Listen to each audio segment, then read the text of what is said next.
Hello students, आज हम बात करने वाले हैं लिविंग वर्ल्ड के लास्ट टॉपिक टेक्सोनोमिक एड्स और टूल्स के बारे में।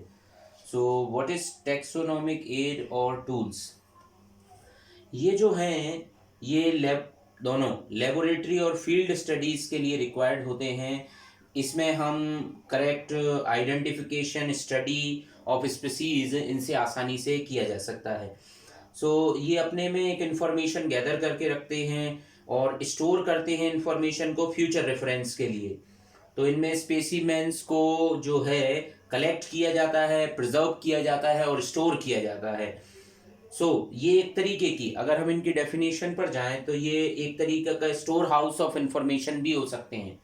और जिसमें वो इंफॉर्मेशन होगी किसकी, स्पेसिमेंस की हो सकती है और होगी, उसमें आइडेंटिफिकेशन और क्लासिफिकेशन ऑफ ऑर्गेनिज्म को करने में बड़ा आसानी होती है और ये टेक्सोनोमिक एड्स कहलाते हैं। तो कई सारे टेक्सोनोमिक एड्स हैं जैसे कि botanical gardens, herbarium, keys, museum, zoological park, flora, manuals, monograph और कैटलॉग। तो इनके बेसिस पर अगर हम बात करें कि बोटेनिकल गार्डन एक्चुअल में क्या होते हैं। बोटेनिकल गार्डन जो होते हैं वो एक इंस्टीट्यूशन में लोकेटेड होते हैं और एक एनक्लोज्ड पीस ऑफ लैंड हो सकते हैं जहाँ पर कई सारे प्लांट स्पीसीज को वहाँ पर ग्रोथ किया जाता है फॉर बोटेनिकल स्टडीज़ के लिए। सो अप्रोक्सीमेट अगर हम बात करें तो ये 525 botanical garden world wide available हैं वेरियस पार्ट्स में। देन अगर हम बात करें तो ये जनरली जो बोटेनिकल गार्डन होते हैं वो मेंटेन किए जाते हैं किसी एजुकेशनल इंस्टीट्यूशंस के थ्रू भी वो। और अगर हम बात करें तो फर्स्ट जो बोटेनिकल गार्डन जो एस्टेब्लिश किया गया था जो था इटली, पीसा। यहाँ पर अगर हम बात करें किसी बोटेनिकल गार्डन में, कोई भी बोटेनिकल गार्डन जो होता है वो अपने में कई सारे एक्सक्लूसिवली जो है ग्रो किया जाता है प्लांट, बड़े ट्री के लिए, श्रब्स के लिए और कई सारे मेडिसिनल इंपॉर्टेंस के प्लांट्स के लिए। और उससे उनकी इंफॉर्मेशन को गैदर किया जाता है, उनको एडप्ट किया जाता है। देन अगर हम बात करें कुछ इम्पोर्टेंट बोटेनिकल गार्डन जैसे कि जो हैं रॉयल बोटेनिकल गार्डन जो है वो क्यू में सिचुएटेड है, इंग्लैंड में। और ये सबसे पहले इस्टेब्लिश हुआ था in that was founded in 1759। सो अगर हम इस बोटेनिकल गार्डन की बात करें तो इस बोटेनिकल गार्डन में कई सारी इंफॉर्मेशन को यहाँ पर जो है इसको यहाँ पर इंफॉर्मेशन अवेलेबल है। और इसको सबसे पहले जो है विलियम आल्टन जो थे उन्होंने फाउंडेड किया था, बट ये ऑफिशियली ओपन हुआ था ये गार्डन 1841 में। देन इसको जो जो है सबसे पहले botanical capital of the world बोला था सर जेडी हुकर ने, जिनका क्लासिफिकेशन भी बॉटनी में बड़ा फेमस है। देन हम अगर बात करें तो इस पूरे गार्डन में यहाँ पर जो स्टोर हाउस है जो एक्चुअल में वो ग्रासेस जो है वो सॉरी ये है अल्पाइन हाउस, यहाँ पर स्टोर किए गए हैं। रोज हाउस बनाया गया है, यहाँ ग्रीन हाउस भी है, बैम्बू गार्डन भी है, यहाँ पर लिली को भी कई सारी स्पीसीज यहाँ पर स्टोर किया गया है। और ये अप्रोक्सीमेट 200 एकड़ एरिया में फैला हुआ एक गार्डन है। तो यहाँ पर कई सारी हॉर्टिकल्चर स्टडीज़ भी किया जाता है। कई सारे प्लांट और भी हैं जैसे कि सिट्रस है, प्रूनस है, अकेशिया है, बहुत सारी प्लांट स्पीसीज को यहाँ पर स्टोर करके रखा गया है। दूसरा बोटेनिकल गार्डन जो अगर हम बात करें ऑर्टो बोटेनिको जो कि इटली में सिचुएटेड है, ये फर्स्ट बोटेनिकल गार्डन है उसको क्रेडिट मिलता है। और यहाँ पर कई सारी स्पीसीज जैसे ग्रास, एलियम, कई सारे सकुलेंट्स जो कि ड्राई एरिया के प्लांट्स होते हैं, कई सारे वाटर में ग्रोथ करने वाले प्लांट, हाइड्रोफाइट्स को यहाँ पर जो है उसका गार्डन ये है। यहाँ पर कई सारे कलेक्शन किए गए हैं। देन इटली में कई सारे गार्डन हैं जैसे पीसा है, पीसा इटली में सिचुएटेड है जिसको हम बोलते हैं पुडुआ गार्डन्स है। यहाँ मैग्नोलिया प्लांट की स्पीसीज को स्टोर किया गया है। और जो हम अगर बात करें विला टोरेंट टेरेंटो इटली में और भी कई सारे गार्डन्स हैं। अगर हम बात करें सबसे लार्जेस्ट बोटेनिकल गार्डन की, वो है मेन बोटेनिकल गार्डन मॉस्को। ये लार्जेस्ट बोटेनिकल गार्डन है, ये अप्रोक्सीमेट 900 एकड़ एरिया में फैला हुआ है। अगर हम इंडिया के फेमस बोटेनिकल गार्डन की अगर हम बात करें तो इंडिया में जैसे जो इम्पोर्टेंट बोटेनिकल गार्डन है that is Indian botanical garden Kolkata. 1787 में ये सबसे पहले स्ट्रेट किया गया था और जो है अप्रोक्सीमेटली 273 एकड़ एरिया में फैला हुआ है और इसको founded by the lieutenant colonel Robert Kyd ने इसको सबसे पहले फाउंडेड किया था। और अगर हम इस बोटेनिकल गार्डन की बात करें तो ये ट्रॉपिक्स में एस्टेब्लिश होने वाला फर्स्ट बोटेनिकल गार्डन भी है। तो इसको जो अगर हम बात करें तो जो फादर ऑफ इंडियन बॉटनी है जो कि कहलाते हैं विलियम रॉक्सबर्ग, इसके डायरेक्टर भी रहे हैं इस गार्डन के। देन इस बोटेनिकल गार्डन की कुछ फेमस जो इंफॉर्मेशन है, यहाँ पर जो है ये लार्जेस्ट हर्बेरियम ऑफ ईस्ट भी है और ये फेमस है ग्रेट बैनियन ट्री जिसका नाम है फाइकस बेंगलेंसिस, उसके लिए ये फेमस है, जो कि अप्रोक्सीमेट 2 सेंचुरी से यहाँ पर सिचुएटेड है। जो कि इसकी फेमस क्वालिटी है इस गार्डन की, यहाँ पर कई सारे पाम हाउसेस को स्टोर हाउस भी है, ये अमेजॉन लिली भी यहाँ पर है और जिसकी की सबसे बड़ी लार्जेस्ट लीव्स होती हैं। और ये हमारे इंडिया में जो है इसको कंट्रोल करने वाली जो यूनिट है दैट इज कंट्रोल ऑफ, जो हम बात करते हैं botanical survey of India, BSI इसको जो है कंट्रोल करता है यहाँ की सारी इंफॉर्मेशंस को और फंडिंग भी इसके लिए प्रोवाइड कराता है। दूसरे अगर हम बोटेनिकल गार्डन की बात करें इंडिया में तो वो है लॉयड बोटेनिकल गार्डन जो कि दार्जिलिंग में सिचुएटेड है। ये कोल्ड एरियाज के प्लांट को स्टोर करता है अपने में, और जैसे कि और भी कई सारे प्लांट हैं जैसे ऑर्किड्स हैं, फर्न्स हैं, और ये अप्रोक्सीमेटली 40 एकड़ में फैला हुआ गार्डन है। दूसरा अगर हम गार्डन की बात करें जैसे कि for example national botanical garden, ये लखनऊ में सिचुएटेड है गोमती रिवर के बैंक पर, और ये अप्रोक्सीमेटली 70 एकड़ में फैला हुआ गार्डन है। यहाँ पर कई सारे ट्री हैं, पाम हैं, कैक्टी है, ऑर्किड्स हैं, कई सारे ऑर्नामेंटल प्लांट हैं, कई सारे मेडिसिनल प्लांट्स हैं और उनका यूज़ किया जाता है रिसर्च में। और इसी का एक रिसर्च इंस्टीट्यूट भी यहाँ पर सिचुएटेड है that is national botanical research institute NBRI Lucknow. So अगर हम अगले बोटेनिकल गार्डन की बात करें that is Lal Bagh garden. Lal Bagh garden जो है ये बेंगलोर में सिचुएटेड है और इसके अलावा जो इंडिया में है वो इंडियन एग्रीकल्चर रिसर्च इंस्टीट्यूट जो कि न्यू दिल्ली में सिचुएटेड है, और botanical garden of forest research institute जो कि देहरादून में सिचुएटेड है। तो ऐसी बहुत सारी इंस्टीट्यूशंस और गार्डन्स इंडिया में अवेलेबल हैं जहाँ पर कई सारी इंफॉर्मेशन को गैदर किया जाता है। अगर हम बात करें बोटेनिकल गार्डन के रोल की तो ये प्रोवाइड कराते हैं वो प्लांट मटेरियल जिससे टेक्सोनॉमिक स्टडीज आसान बन सके, तो टेक्सोनॉमिक स्टडी में ये यूज़फुल होते हैं। और ये इकोनॉमिक इम्पोर्टेंस के कई सारे प्लांट्स का स्टोर हाउस भी अपने में बना के रखते हैं, मेंटेन करते हैं लोकल एरिया के और नेशनल लेवल के रिकॉर्ड्स के लिए अपने में। और यहाँ पर कई सारे प्लांट स्पीसीज को रिसर्च के पर्पस से, मेडिसिन के पर्पस से इनको स्टोर किया जाता है यहाँ पर। और यही बोटेनिकल गार्डन सीड का भी जो है ये सीड भी प्रोवाइड कराते हैं, लिविंग मटेरियल देते हैं प्लांट का, और रिसर्च के लिए भी ये अवेलेबल रहते हैं। तो इस तरीके से ये एक्स सिटू कंजर्वेशन भी होते हैं और इस तरीके से बोटेनिकल गार्डन इन एक टैक्सोनॉमिक एड बन जाते हैं। तो बोटेनिकल गार्डन तो जो है वो थियोफ्रास्टस के टाइम से ही इनको जो है एस्टेब्लिश किया जा रहा है। और आप लोगों ने बड़ा एक फेमस हम सुनते रहे हैं बचपन में जैसे कि हैंगिंग गार्डन ऑफ बेबीलोन जो कि 7 वंडर्स में भी आता है। तो गार्डन की इम्पोर्टेंस को हम पहले से समझ सकते हैं बोटेनिकल गार्डन जो है। देन दूसरे अगर हम टेक्सोनोमिक एड की बात करें, जैसे कि हर्बेरियम, हर्बेरियम जो हैं इनको हम ड्राई गार्डन्स भी बोलते हैं। सो हर्बेरियम एक्चुअल में क्या हो सकते हैं, ये कलेक्शन होता है यहाँ पर प्रेस्ड माउंटेड और प्रिजर्व्ड प्लांट स्पेसिमेंस का, उनको सिस्टमेटिक अकॉर्डिंगली उनके common accepted system of classification के अकॉर्डिंगली उनको यहाँ पर स्टोर किया जाता है।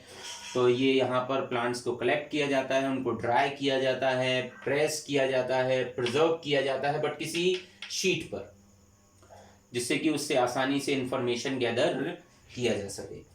बट जो हर्बेरियम होता है, उस हर्बेरियम में कुछ क्वालिटी होती है उसकी हर्बेरियम शीट की, जो कि 29 सेंटीमीटर विड्थ में होगी, 41 सेंटीमीटर लॉन्ग होगी। इतनी बड़ी एक शीट हमारे लिए ये एक स्टैंडर्ड शीट होती है। और इस पूरी शीट पर जो है राय, इसमें पूरे प्लांट के पार्ट्स को यहाँ पर ड्राई, और ये जो टेक्निक है जिसमें कलेक्ट किया गया है, जहाँ से ड्राइंग होती है, इसमें पॉइजनिंग किया जाता है जो मर्क्यूरिक क्लोराइड और डीडीटी से भी कर सकते हैं, माउंटिंग किया जाता है, स्टिचिंग होती है, लेबलिंग करते हैं और डिपोजिशन हम इसको फिर हर्बेरियम में रख देते हैं इसको। तो इस पूरी शीट पर प्लांट के पार्ट्स को रखा जाता है, जो इम्पोर्टेंट पार्ट होते हैं, जैसे लीफ है, उसका स्टेम है, कोई फ्लावर का पार्ट है, तो वो सारे फ्लावर मतलब प्लांट्स के पार्ट को यहाँ पर जो है सेलो टेप से उसको हम यहाँ पर स्टिक करते हैं ड्राई कंडीशंस में। और यहाँ पर राइट कॉर्नर में जो है उस स्पेसिमेन की कुछ इन्फॉर्मेशन, कि उसका फील्ड नंबर क्या है, किस लोकेलिटी किस फैमिली को बिलोंग करता है, वो कहाँ किस प्लेस से उसको ऑब्टेन किया गया है, उस एरिया की लोकेलिटी क्या थी, उस प्लांट का बॉटेनिकल नेम क्या है, उसका लोकल नेम क्या है, किसने उसको कलेक्ट किया था, तो कलेक्टर नेम और डेट, किस डेट को उसको कलेक्ट किया गया था। तो इतनी सारी इन्फॉर्मेशन उस हर्बेरियम शीट पर अवेलेबल होती है। सो जो हर्बेरियम होता है, अगर हम इसके इम्पोर्टेंस को अगर हम समझना चाहें, तो कोई भी हर्बेरियम जो है वो आइडेंटिफिकेशन ऑफ प्लांट और उस प्लांट स्पीसीज का डिस्क्रिप्शन यहाँ पर जो है वो हमें उसका नॉलेज देता है फॉर फ्यूचर यूज़ के लिए भी। और हर्बेरिया जो होते हैं वो एक क्विक रेफरल सिस्टम के जैसे भी बिहेव करते हैं टेक्सोनोमिक स्टडीज़ के लिए। ये स्पेसिमेन को मेंटेन करने का भी एक अच्छा तरीका होता है। और इसमें जो है हर्बेरिया में डिफरेंट फ्लोरा जो है हम उनको स्टोर कर सकते हैं यहाँ पर, और इकोलॉजिकली जो है डिफरेंट प्लेसेस से जो नॉन स्पीसीज हैं हम उनको यहाँ पर स्टोर करके रख सकते हैं। तो इसके कई सारे इकोनॉमिकल इम्पोर्टेंस भी हम बात कर सकते हैं। तो हर्बेरियम एक अपने आप में बहुत सारी इन्फॉर्मेशन प्रोवाइड कराता है। उसके बेसिस पर जो स्पेसिमेन हम हर्बेरियम में रखते हैं उनके हम कुछ टाइप डिफाइन करते हैं। जैसे फॉर एग्जांपल एक टाइप है होलोटाइप। होलोटाइप किसी हर्बेरियम शीट पर जो कि फर्स्ट डिस्क्रिप्शन को रिप्रेजेंट करता है, फर्स्ट डिस्क्रिप्शन किसी स्पेसिमेन का, उस प्लांट का जिस पर बेस्ड होता है, हम उसको बोलते हैं होलोटाइप। दूसरे होते हैं आइसोटाइप, जो कि डुप्लीकेट ऑफ होलोटाइप होता है। और अगर हम बात करें, और कुछ और भी हो सकते हैं, पैराटाइप। अगर हम एडिशनल हर्बेरियम शीट का यूज़ कर लें तो वो पैराटाइप बन जाते हैं।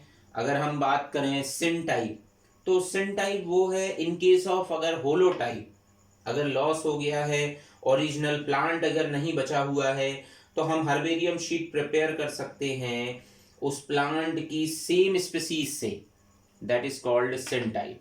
तो ऐसे टाइप ऑफ स्पेसिमेन के बेसिस पर इनके कई सारे टाइप बन जाते हैं हर्बेरियम से। सो अगली टेक्सोनोमिक एड है जो अगर हम इसमें बात करें तो इसका इम्पोर्टेंस हम बात कर सकते हैं, दैट इज कॉल्ड की जो है ये एक बड़ी इंपॉर्टेंट इंफॉर्मेशन हमारे लिए प्रोवाइड कराती है। इसका कॉन्सेप्ट दिया था जॉन रे ने। सो ये आइडेंटिफिकेशन करने की एक स्कीम है प्लांट और एनिमल की, जो कि सिमिलैरिटीज और डिससिमिलैरिटीज के बेसिस पर नोन होती है, हम उसको की बोलते हैं। तो इसका जो बेस कैरेक्टरिस्टिक जो होते हैं वो कंट्रास्टिंग कैरेक्टर, उनको जिनको हम बोलते हैं कपलेट्स, उसके बेसिस पर इसमें आइडेंटिफिकेशन किया जाता है तो हम कंट्रास्टिंग कैरेक्टर्स को समझते हैं। तो की जो एक्चुअल में है, जैसे अगर हम एक एग्जांपल से समझें कि फॉर एग्जांपल जैसे आपके लिए 6 वर्टिब्रेट्स अगर आपके पास हैं, उनको आइडेंटिफाई करना है, जैसे फिश है, फ्रॉग है, स्नेक है, बर्ड है, बैट है और कैट है। तो आप इसके कुछ कैरेक्टरिस्टिक्स इनमें देखेंगे, कुछ स्पेशल कैरेक्टरिस्टिक जो फिश में होंगे या फ्रॉग में होंगे, तो आप उनको एज अ कैरेक्टर समझ लें आप उनके लिए। तो प्रेजेंस और एब्सेंस ऑफ ईयर जैसे एक कैरेक्टर हो सकता है। मान लीजिए एक्सटर्नल ईयर प्रेजेंट है किसी में कि नहीं, किसी में विंग्स प्रेजेंट है कि नहीं। मान लीजिए दो स्पीसीज में एक्सटर्नल ईयर है और किसी में एक्सटर्नल ईयर नहीं है, तो उनका नंबर हमने मेंशन कर दिया। किसी में विंग्स प्रेजेंट है, जैसे कि फॉर एग्जांपल बैट में प्रेजेंट है, बर्ड्स में प्रेजेंट है, बट कैट में, फ्रॉग में, फिश में, इनमें और स्नेक में जो है विंग्स एब्सेंट है। तो ये की का एक इम्पॉर्टेंट कैरेक्टर्स बन जाते हैं। तो हम उनको उन कपलेट्स ऑफ डिफरेंट टाइप को हम अरेंज कर सकते हैं सीक्वेंस वाइज। सो सिलेक्शन जो है वो आसान, सिलेक्शन और एलिमिनेशन करना बड़ा इजी हो जाता है इसमें। तो जो की होती हैं उसको आप, जो हम बात करते हैं जो टेक्सोनॉमिकल हिरार्की के बेसिस पर इनकी की भी ऐसी ही बनती है। क्लास की, फैमिली का कोई स्पेशल कैरेक्टर तो फैमिली की, जीनस तो जीनस की, स्पीसीज का कोई कैरेक्टर तो स्पीसीज की। तो इस बेसिस पर अगर हम बात करें तो की के दो टाइप हो सकते हैं, एक हो सकती है इंडेंटेड की और दूसरी हो सकती है ब्रैकेटेड की। तो इस बेसिस पर हम बात कर सकते हैं। ब्रैकेटेड की होती है जनरली अल्टरनेट कैरेक्टर्स को हम कुछ नंबर देते हैं और हम उसको ब्रैकेट में पुट करते हैं उस इंफॉर्मेशन के लिए। जैसे कि किसी में विंग्स प्रेजेंट, ब्रैकेट किया, 5 के में प्रेजेंट है और एब्सेंट है 3 में, तो हमने उसको ब्रैकेट में इंफॉर्मेशन को पुट कर दिया। एक्सटर्नल ईयर प्रेजेंट, कितने में प्रेजेंट है, 2 में, और एक्सटर्नल ईयर एब्सेंट, तो उसकी इंफॉर्मेशन हमने अलग से उसको ब्रैकेट में लिख दिया। देन इंडेंटेड की जो है, जैसे एक्सटर्नल ईयर प्रेजेंट 2 में, wings present in bat, absent in cat. तो ये जो इंफॉर्मेशन है ये की से इंफॉर्मेशन हमारे लिए मिलती है। देन अगर हम गिल्स को कैरेक्टर मान लें तो वो फिश में तो प्रेजेंट है, बट बहुत सारे एडल्ट्स में जो है वो एब्सेंट होते हैं गिल्स। तो इस तरीके से की जो है वो एक अच्छी इंफॉर्मेशन यहाँ पर प्रोवाइड कराती है। देन अगली जो टेक्सोनॉमिक एड है दैट इज कॉल्ड म्यूजियम। हम सभी कभी ना कभी अपनी लाइफ में 1 से 2 बार हमने म्यूजियम जरूर विजिट किया होगा। बट म्यूजियम में एक्चुअल में क्या इन्फॉर्मेशन होती है, आपने वहाँ देखा होगा कि वो कलेक्शन करते हैं किसी चीज, किसी को प्रिजर्व, एनिमल के पार्ट को या प्लांट पार्ट के लिए, या होल प्लांट और एनिमल के पार्ट को रखते हैं फॉर स्टडी और रेफरेंस के लिए। So that is called museum. तो ये एक तरीके का प्लेस है जहाँ पर स्टोर प्रिजर्वेशन होता है, एग्जीबिशन ऑफ ऑब्जेक्ट होते हैं, बोथ प्लांट और एनिमल का। कुछ एंटिक पीसेस को भी वहाँ पर रखा जाता है। तो ऑल एजुकेशन इंस्टीट्यूट हो, चाहे यूनिवर्सिटीज़ हो या कॉलेजेस, वहाँ पर जनरली कुछ ना कुछ मेंटेन करते हैं वो म्यूज़ियम के फॉर्म में। सो म्यूज़ियम की अगर हम बात करें तो यहाँ पर प्रिजर्व किया जाता है म्यूज़ियम में। यहाँ पर हम हर्बेरिया को भी यहाँ पर रख सकते हैं। देन तो म्यूज़ियम जो है वो प्रिजर्व करते हैं, जैसे जनरली अगर हम बात करें प्रिजर्व करते हैं हम उन स्पेसिमेन के लिए जार्स में, या जार के अंदर कुछ सॉल्यूशन हम उसमें पुट करते हैं। इंसेक्ट को प्रिजर्व किया जाता है इंसेक्ट बॉक्सेस में। और इस तरीके से जो म्यूज़ियम जो हैं, और एनिमल्स को यूजुअली क्या करते हैं हम वहाँ पर स्टफ़ करते हैं। प्लांट में अगर हम बात करें तो बहुत सारी प्लांट के पार्ट को हम स्टोर करते हैं, जैसे प्लांट स्पीसीज को, जैसे कि एल्गी है, मॉस है, जिम्नोस्पर्म है, इनको वहाँ पर स्टोर किया जा सकता है। और एनिमल्स में अगर हम बात करें तो वॉर्म्स हैं, इंसेक्ट्स हैं, फिशेस हैं, रेप्टाइल्स हैं, इन सबको जार्स में हम जनरली प्रिजर्व करते हैं। तो अगर हम बात करें किसी म्यूज़ियम म्यूज़ियम जो है कई सारे म्यूज़ियम वर्ल्ड वाइड अवेलेबल हैं, बट वहाँ पर जनरली एनिमल्स को उनकी किलिंग किया जाता है, देन आफ्टर उसको प्रिजर्व किया जाता है। तो अगर हम बात करें कुछ इम्पोर्टेंट म्यूज़ियम की, तो जैसे for example national museum of natural history, हमारे इंडिया में सिचुएटेड है, दैट इज़ दिल्ली में सिचुएटेड है ये। और अगर हम बात करें तो national museum of natural history Paris में अवेलेबल है, और नेचुरल हिस्ट्री म्यूज़ियम लंदन में अवेलेबल है। United states national museum Washington में है। प्रिंस ऑफ वेल्स म्यूज़ियम जो है वो मुंबई में सिचुएटेड है। तो इस तरीके से बहुत सारे म्यूज़ियम जो हैं, अगर म्यूज़ियम ऑफ आर्थ्रोपोडा की बात करें तो ये पुणे में सिचुएटेड है। तो ऐसे बहुत सारे म्यूज़ियम इंडिया में और वर्ल्ड वाइड अवेलेबल हैं। अगर हम रोल ऑफ म्यूज़ियम की बात करें, इसका रोल क्या है एक्चुअल में म्यूज़ियम का, आपने भी अगर विजिट किया है तो हम बात करते हैं वहाँ पर प्लांट और एनिमल्स के जो कि वेरियस एरिया से कलेक्ट किए गए हैं उसकी इंफॉर्मेशन आपको मिल जाती है। और ये लोकल फोना और फ्लोरा के इंफॉर्मेशन को भी स्टोर हाउसेस होते हैं ये। और अगर हम बात करें तो यहाँ पर कई सारे टेक्सा का डिस्क्रिप्शन भी यहाँ पर अवेलेबल होता है। तो इस तरीके से ये बहुत सारी इंफॉर्मेशन स्टडी से आइडेंटिफिकेशन पर्पस के लिए म्यूजियम का यूज़ किया जाता है। नेक्स्ट टेक्सोनोमिक एड जो है that is called zoological park. हम किसी ना किसी जूलॉजिकल पार्क में आपने विजिट किया होगा। तो जूलॉजिकल पार्क या जूलॉजिकल गार्डन जो होते हैं ये एक एरिया या पार्क लैंड होते हैं जहाँ पर एनिमल को कैप्ट किया जाता है इन ओपन एरियाज में, इंडेंट ऑफ केजेस में। केज तो हम रखते हैं किसी जू में। अगर हम बात करें किसी जूलॉजिकल पार्क, अगर हम बात करें तो ये ज़्यादा अच्छी इंफॉर्मेशन प्रोवाइड करते हैं, मोर नेचुरल इन्वायरमेंट हमें इसमें एनिमल को देना पड़ता है जैसा वो अपने वाइल्ड हैबिटाट में रहता है। तो इसमें हम ये एक तरीके का जूलॉजिकल पार्क जो है वो प्रोटेक्टेड एरिया होते हैं और ये एक एनक्लोज्ड स्पेस होते हैं जहाँ पर लाइव वाइल्ड एनिमल्स को कैप्ट किया जाता है ह्यूमन केयर से। अगर हम किसी लार्जेस्ट जू की बात करें, आपने सुन रखा होगा क्रूगर नेशनल पार्क, आपने सुना होगा। ये साउथ अफ्रीका में सिचुएटेड है। हमारे यहाँ पर है नेशनल जूलॉजिकल पार्क, दिल्ली में सिचुएटेड है। जो जूलॉजिकल पार्क की अगर हम बात करें इंडिया में तो अप्रॉक्सीमेट 200 जूज और जूलॉजिकल पार्क अवेलेबल हैं। ये मैनेजमेंट करता है हमारे इधर का सेंट्रल जू अथॉरिटी इंडिया में।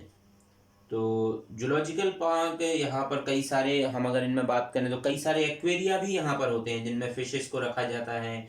कई सारी एवियरीज भी होती हैं वहीं पर, जैसे उनमें बर्ड्स को रखा जाता है। सरपेंटेरिया भी होते हैं वहाँ पर जहाँ पर स्नेक्स को रखा जाता है, जैसे चेन्नई में है ऐसा एक सरपेंटेरिया। देन अगर हम रोल ऑफ जूलॉजिकल पार्क की और इनकी बात करें तो ये फेमिलराइज करते हैं किसको, पब्लिक को, स्पेशली चिल्ड्रन को, किससे, वाइल्ड एनिमल्स से।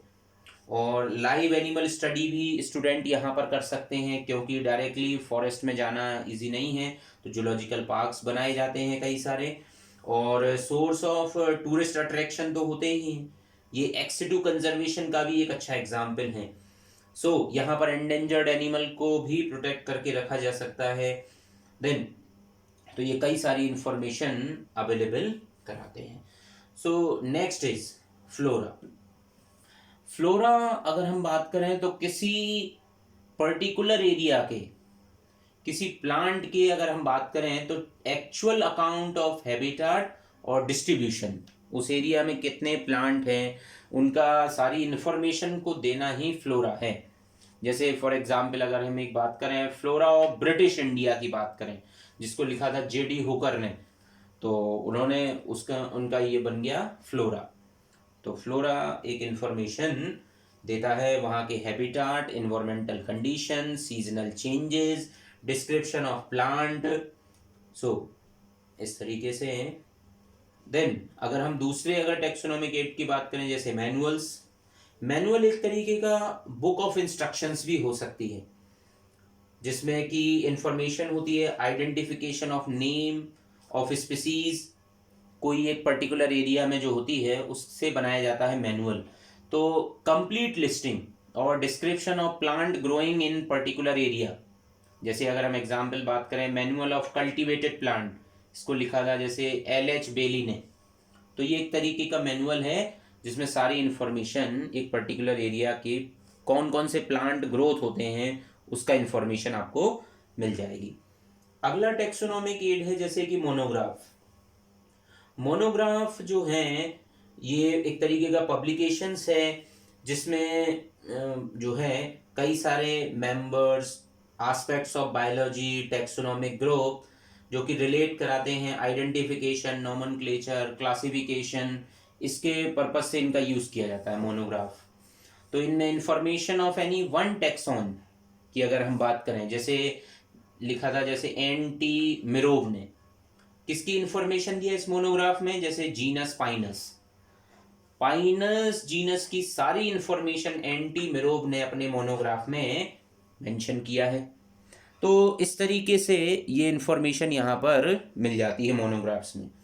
अगला जो टेक्सोनॉमिक एड है that is called catalogue. Catalogue एक तरीके की बुक है जो अपने में एक लिस्ट रखती है सिस्टमैटिकली अरेंज्ड, चाहे प्लांट हो चाहे एनिमल की स्पीसीज हो, उनके सारी इंफॉर्मेशन जो कि आइडेंटिफिकेशन पर्पस से यूजफुल होगी। तो इसमें अल्फाबेटिकल अरेंजमेंट ऑफ स्पीसीज और उनके फीचर्स की इंफॉर्मेशन आपको एक कैटलॉग में मिल जाती है। तो इस तरीके से जो टेक्सोनॉमिक एड्स हैं ये एक यूजफुल इंफॉर्मेशन बन जाते हैं टेक्सोनॉमी में आइडेंटिफिकेशन या क्लासिफिकेशन पर्पस से। और अगर हम इनको और थोड़ा सा अगर समझना चाहें कि जैसे इंफॉर्मेशन है कि अगर हम इन तीन को अगर डिफरेंस करना चाहें, बोटेनिकल गार्डन है, हर्बेरियम है और म्यूजियम। तो अगर हम बात करें किसी बोटेनिकल गार्डन में हमने क्या स्टडी किया, यूज एज अ लिविंग, कोई भी जो होगा प्लांट उसको लिविंग कंडीशंस में यहाँ रखा जाएगा, जबकि हर्बेरियम शीट में डेड कर दिया जाएगा उस स्पेसिमेन के लिए, और जबकि म्यूजियम में भी डेड स्पेसिमेंस को ही रखा जाएगा। तो इस तरीके से हम तीनों में डिफरेंस भी कर सकते हैं। So this is about living world. Next अभी हम अगला चैप्टर स्टार्ट करेंगे biological classification. So thank you.